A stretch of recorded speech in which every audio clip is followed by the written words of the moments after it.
Pero sabi nga dito guys, 'di ba? Huwag kayong mag-alala kasi mag-i-improve din yung sitwasyon nyo, mga kapiksi, okay?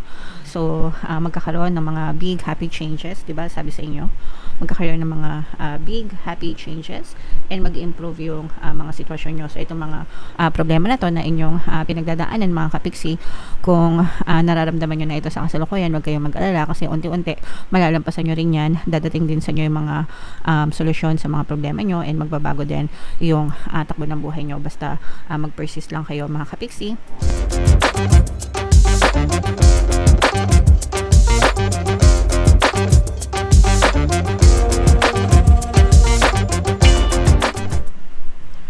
Hello guys, hello mga kapiksi, welcome back to Pinay Pixie Tarot. Ang pamagat ng episode natin for tonight is third quarter kapalaran para sa Cancer, Sun, Moon, Rising Sign, and Venus.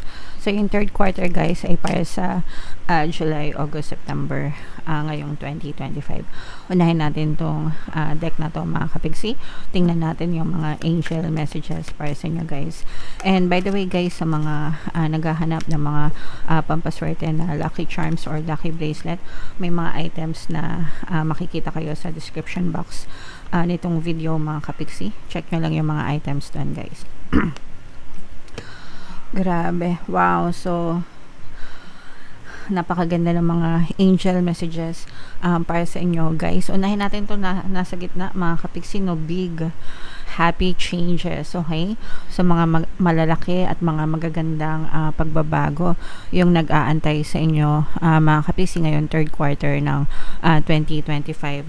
So maging excited kayo guys, maging handa kayo, maging ready kayo dito sa mga magaganda at malalaking pagbabago na maaring maganap sa inyong buhay. You have to be assertive mga kapiksi.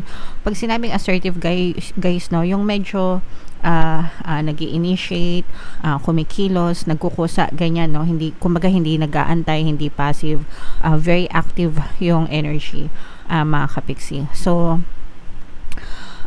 yeah, so kung kumbaga parang pasulong, ganyan, pasulong, pasugod, yung energy nyo palagi mga kapiksi, okay? So, dapat ganun yung klase ng energy nyo guys. And another message for you is the situation will improve mga kapiksi. Kung ano man yung sitwasyon na kinabibilangan mo ngayon or na-experience mo ngayon, nararanasan mo right now, Cancer, huwag kayong mag-alala kasi mag-i-improve din yung sitwasyon nyo. Kung may mga problema kayo, may mga pinagdadaanan kayo, masusolusyonan din yan mga kapiksi and magiging ma-okay din ang lahat para sa inyo. So, wag kayo masyadong mag-alala guys. Okay? Alright.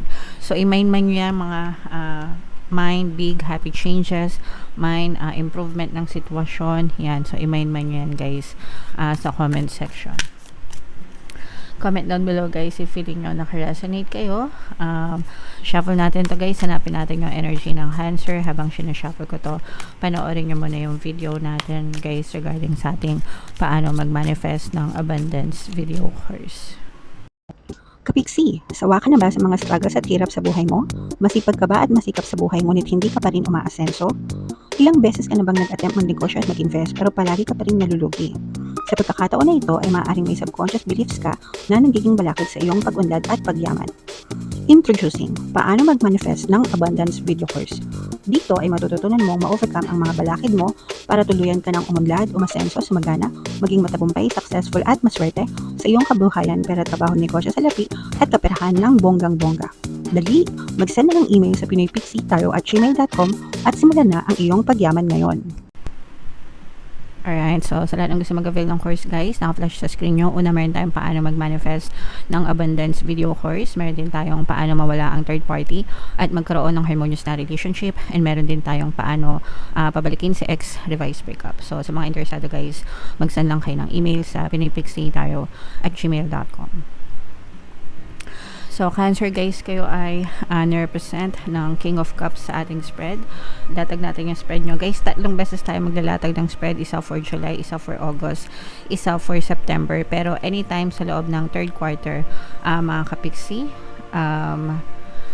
pwede nyo ma-experience itong mga to guys. And again, no, sa mga naghahanap ng mga pampaswerte na lucky charms, lucky bracelet, check nyo yung description box guys. May mga items tayo doon. So, ito guys, this is both negative and positive. Unang-una na mga kapiksi, yung sinabi natin na mga problema, mga challenges. For some of you, mga may pwedeng money problems ito mga kapiksi o kaya problema na may kinalaman sa pera. So, pwedeng may problema kayo sa trabaho o kaya may problema kayo sa negosyo mga kapiksi. Okay?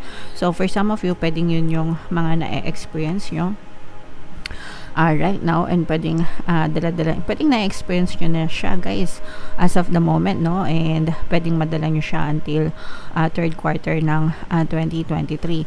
Pero sabi nga dito guys, diba, wag kayong mag-alala kasi mag-i-improve din yung sitwasyon nyo mga kapiksi, okay? So magkakaroon ng mga big happy changes, diba, sabi sa inyo magkakaroon ng mga big happy changes and mag-improve yung mga sitwasyon nyo. So itong mga problema na to na inyong pinagdadaanan mga kapiksi, kung nararamdaman nyo na ito sa kasalukuyan, huwag kayong mag-alala kasi unti-unti malalampasan nyo rin yan. Dadating din sa nyo yung mga solusyon sa mga problema nyo and magbabago din yung takbo ng buhay nyo. Basta mag-persist lang kayo mga kapiksi. Patuloy lang na magsikap and patuloy lang na magtiyaga sa buhay. And actually guys, yung pagsisikap nyo nakikita natin dito, no, kasi talagang kahit na may mga problema kayo, patuloy talaga kayong nagsisikap, nagtatrabaho, nagtsatsaga sa inyong kabuhayan. And sooner or later mga kapiksi, ma-experience nyo rin na mamitas ng bunga doon sa mga effort nyo guys, no. So hindi lang sa masusolusyonan yung mga problema nyo sa financial, pero magbubunga pa ng hitik.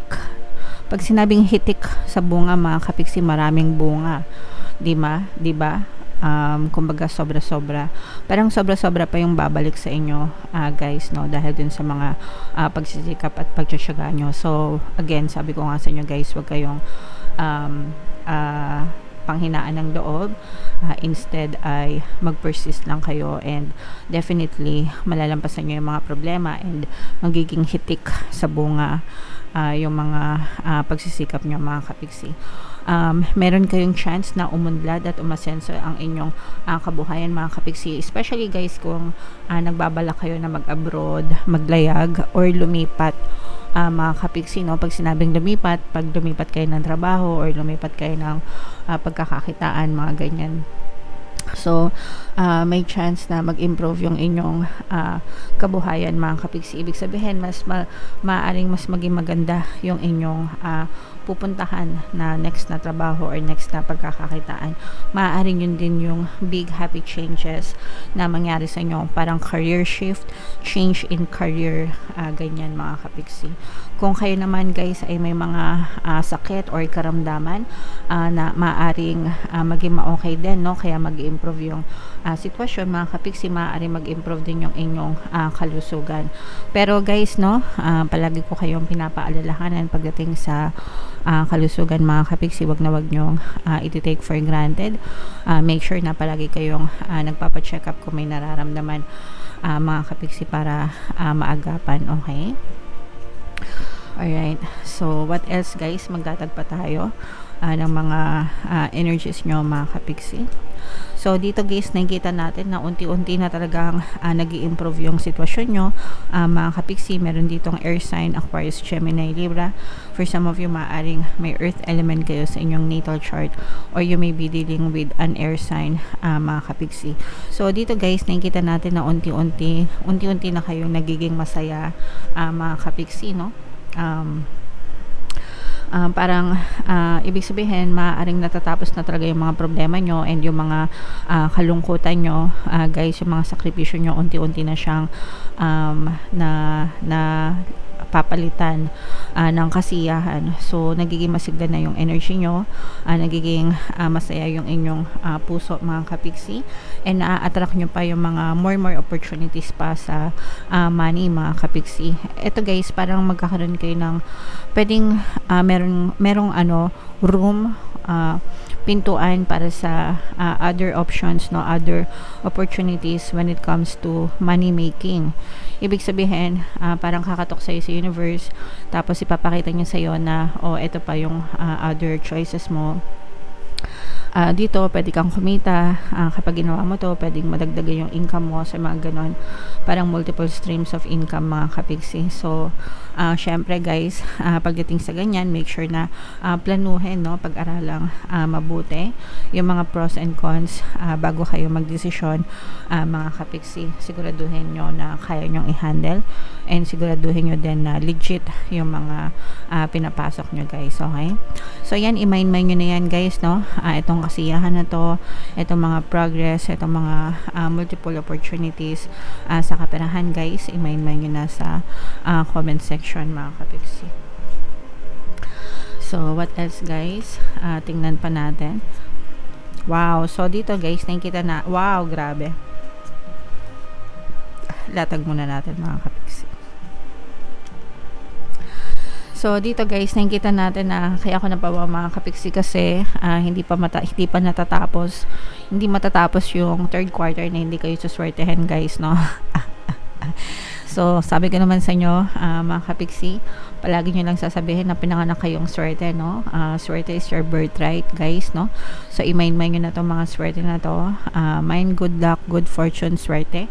And pagdating sa swerte guys, yung chant or affirmation na palagi kong sinishare sa inyo guys is swerte ako, swerte ako, swerte ako, swerte ako sa lahat ng aspeto ng buhay ko. So hindi ko alam kung ilang beses nyo lang narinig sa akin yan dito sa aking channel mga kapiksi, pero palagi ko yung sinishare sa inyo para makabisado nyo rin and sabihin nyo rin sa sarili nyo para matulungan kayo na ma-reprogram yung subconscious mind nyo and maramdaman nyo na swerte kayo talaga mga kapiksi. Alright?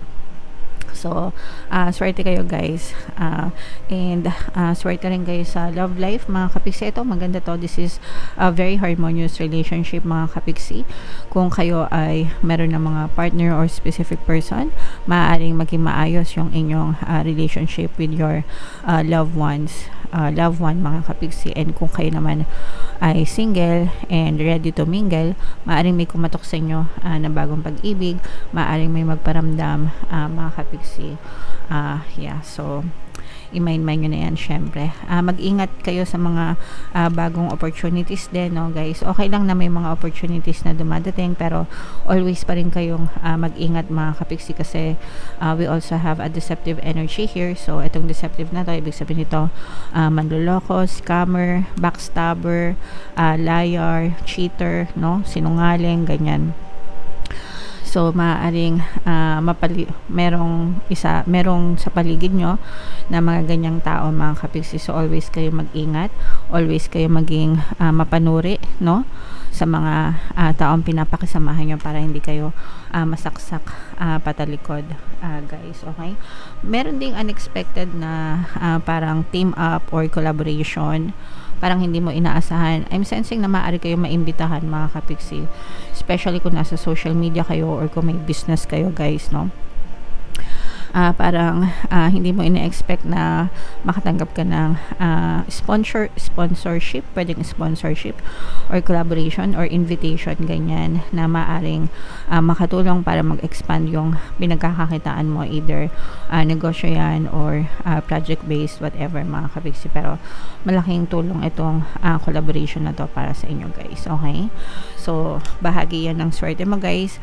So i-mind nyo na tong swerte na to mga kapiksi, mind swerte, good luck, good fortune, itong harmonious relationship na to guys, at saka itong mga collaboration na to mga kapiksi. I-mind nyo na lahat yan sa comment section, okay? So comment down below Cancer if feeling nyo naka-resonate kayo sa reading mga kapiksi. And for more tarot readings guys, ito yung playlist nyo. Ito naman yung ating success stories ng paano mag-manifest ng abundance video course. Thank you for liking, sharing, and subscribing guys. See you next time. I love you all mga kapiksi. Have a nice day. Bye bye.